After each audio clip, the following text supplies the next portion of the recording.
Hello and welcome back to Tinker Talks Guns. Last week I did a video, 6 stupid guns that I adore, and that went over rather well.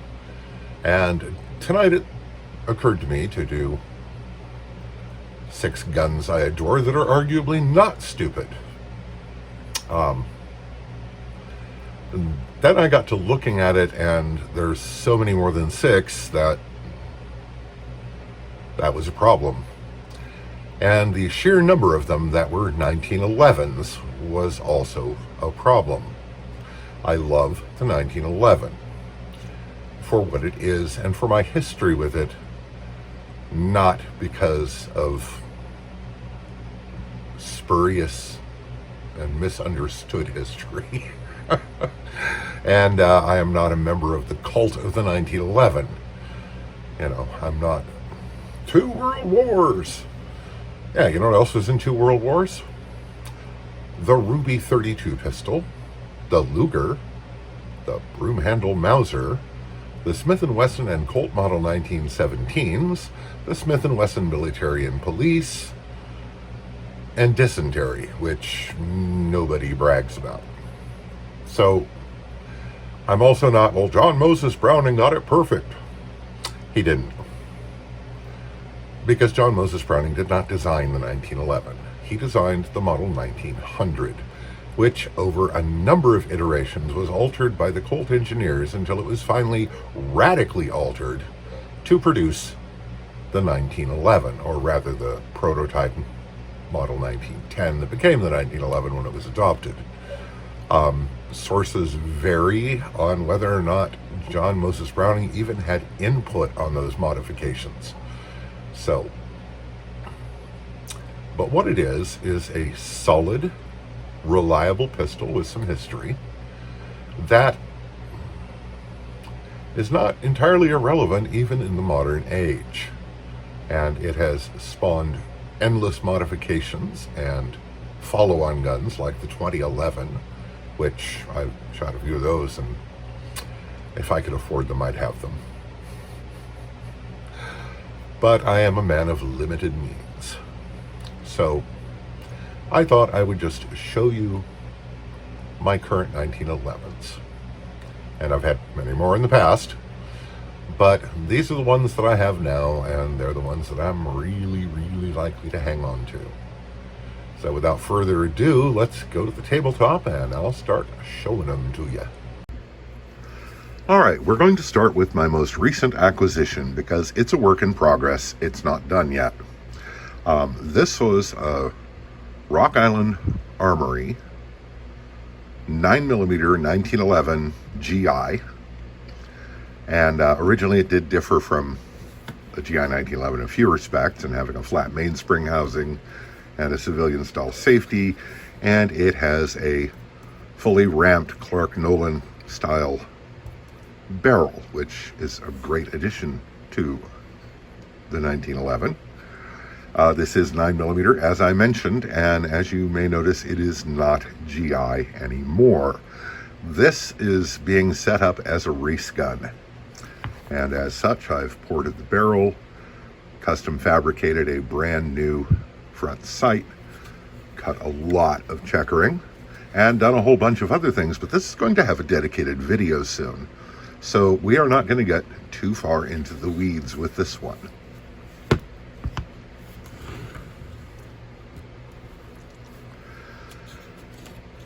Next up is my Daytonics Mark I Combat Master 45. I have done videos about this before, and this one is customized because I am never parting with it, and the fact that I've modified it will only make it more precious to whatever of my children inherits it, I hope. So I've undercut the trigger guard, again, cut lots of checkering because I can and I like that. This is actually an aluminum factory checkered mainspring housing. And I have added a bumper pad to the magazine made out of aluminum with checkering on the front. So I have a full 4-finger grip on the gun without really compromising concealability. And This is precious to me, one, because it was a birthday present from my wife, and two, because in somewhere around the dawn of time, I worked at Detonics, and there learned to love the 1911. And I've had a number of these, and I don't think there's one of them that I've parted with that I don't regret. This has a aftermarket trigger in addition to the other modifications, and I made these American Holly grips for it. But this was a carry gun for me for some time. It is good in that role. It's subcompact in size. It is rather heavy, but you know, a good holster and a good gun belt pretty much takes care of that. Capacity is 6+1, which is, you know, not the best, especially in this day and age of subcompact polymer frame 9mm with 12 rounds in them or 10 rounds. But it has a lot of sentimental value for me, and I can shoot it very well. So it also taught me an interesting thing about 1911s that will become relevant as more 1911s are shown. Now this has a bull barrel, which was patented by Detonics for 1911s and is now used by pretty much everyone making a compact 1911. What I discovered about these is that, contrary to what you might expect, I mean, you think this is going to kick like a howitzer, and muzzle flip is not insignificant, but what I discovered was that these guns are double tapping fools. The slide is light, short stroke, and low reciprocating mass. So despite the fact that it has significant muzzle flip, the gun comes right back on target so fast that it was easier to do double taps with than my IPSC pistol. And that's going some, because that was pretty good at that. And it was a profound influence on my thinking about 1911s ever since.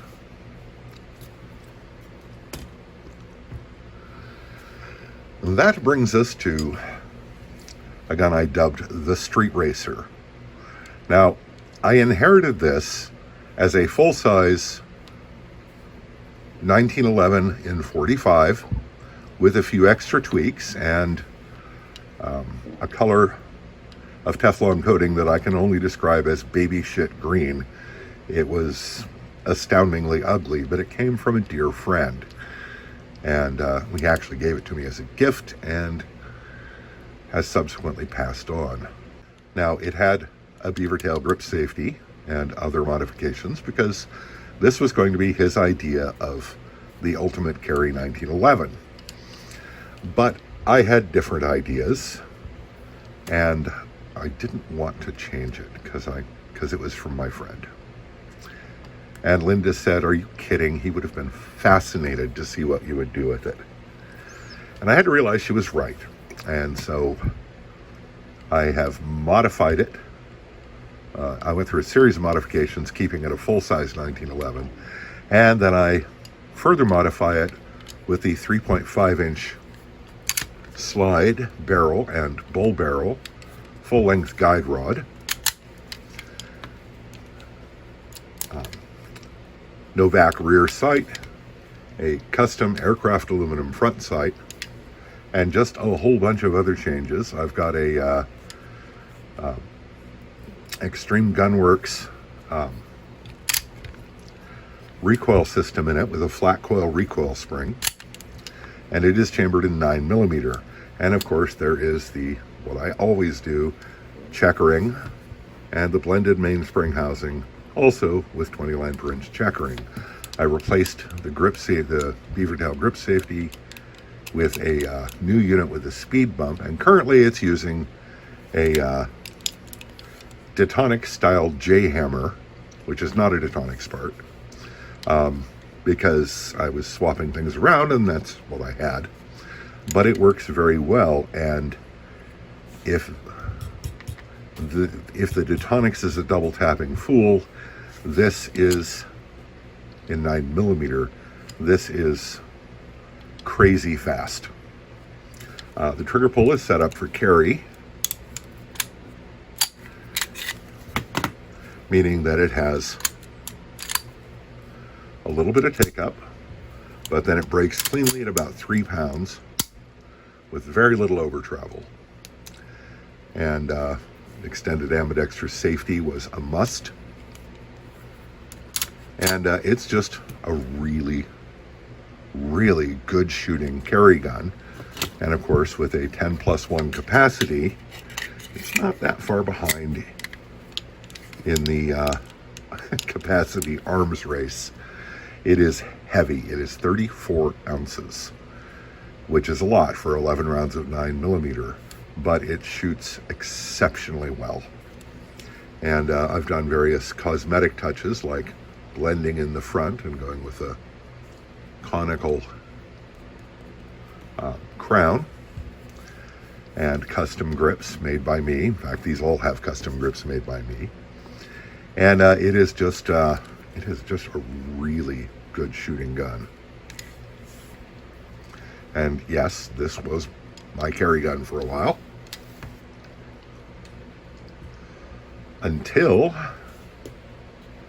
just this year I made my new carry gun, what I call the LDD, which stands for Latter Day Combat Master, because I got to thinking, if I were going to do a Combat Master today, what changes would I make?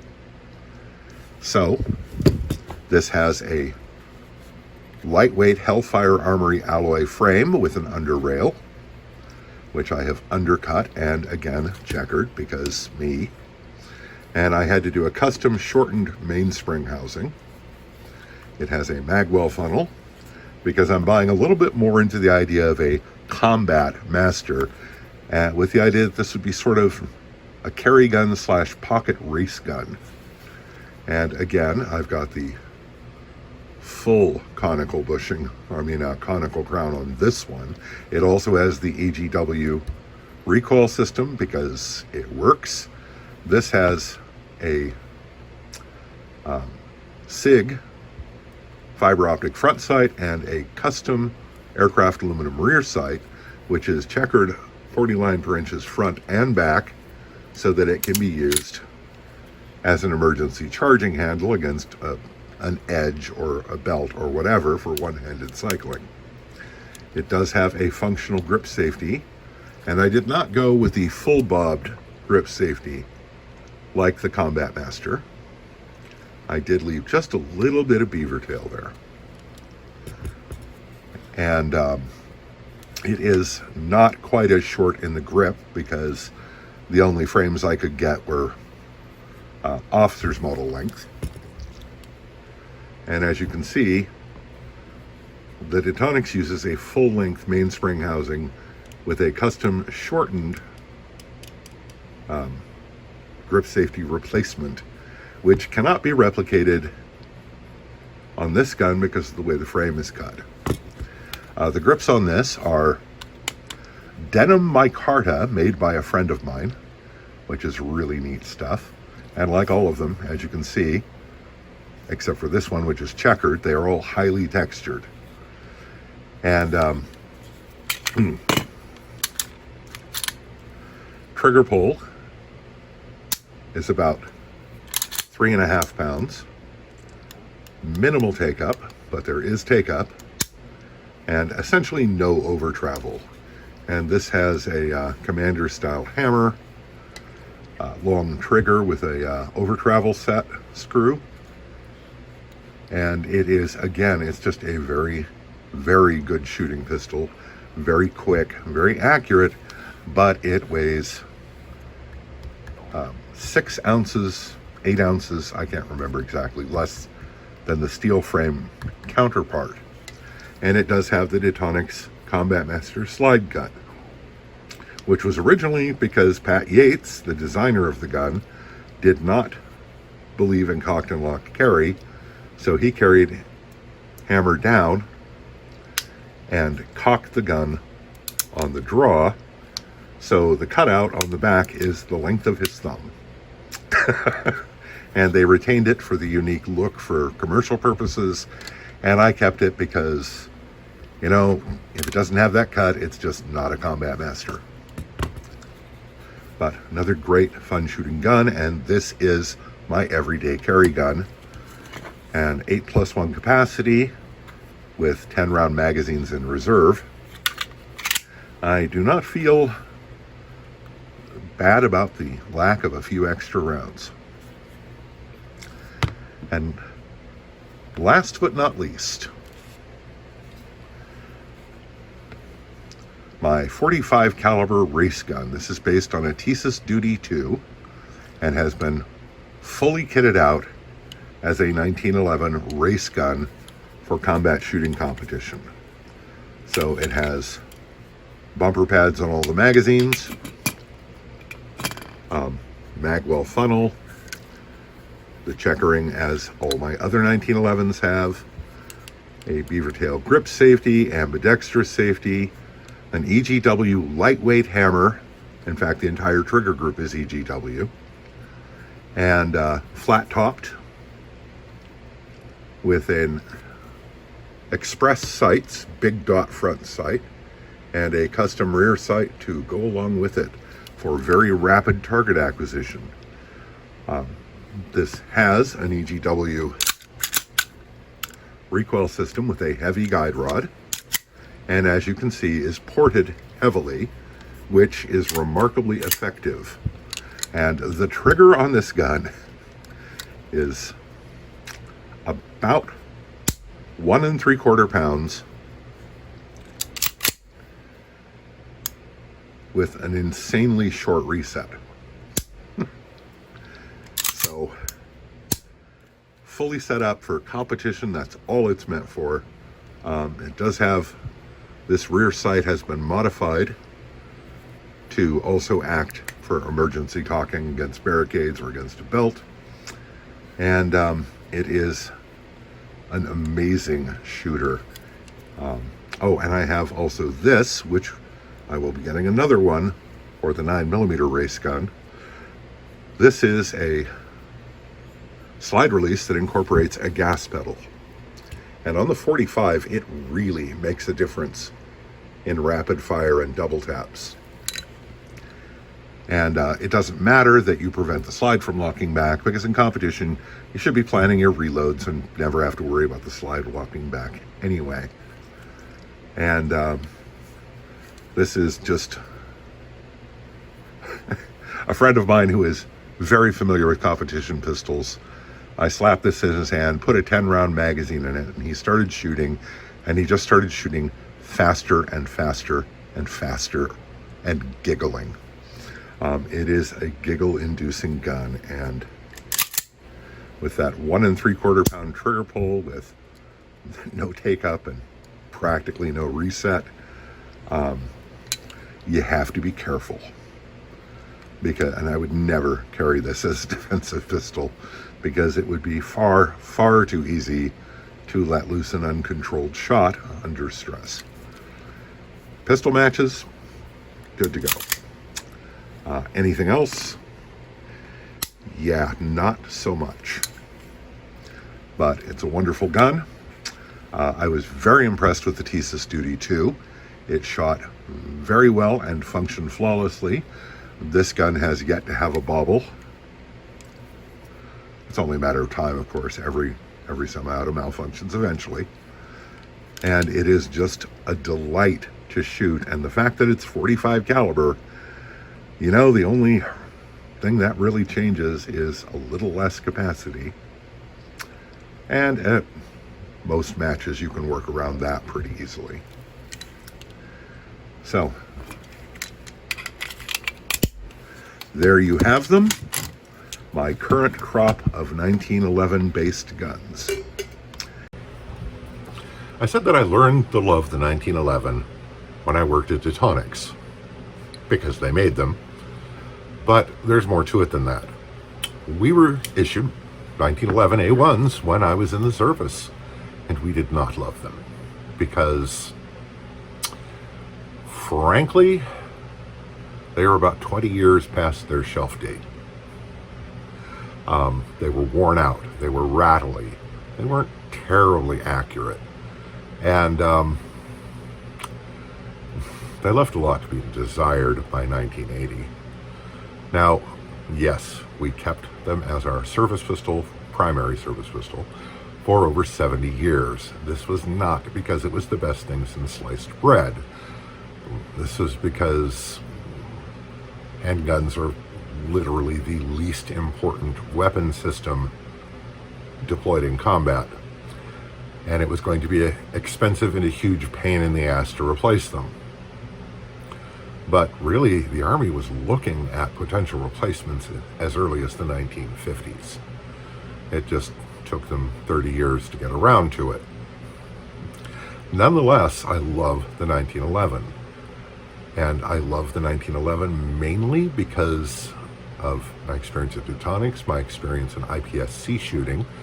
And at that point, if you wanted to be competitive, you were going to shoot a 45 because the way the rules are structured. Now, that did transition to 38 Super while I was still shooting IPSC, but I couldn't afford to do that.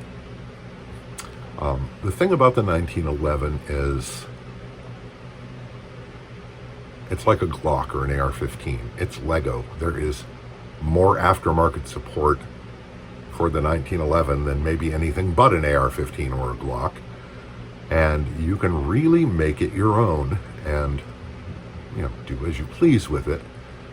Now, it's more complicated and requires more skill than an AR-15 or a Glock to modify successfully.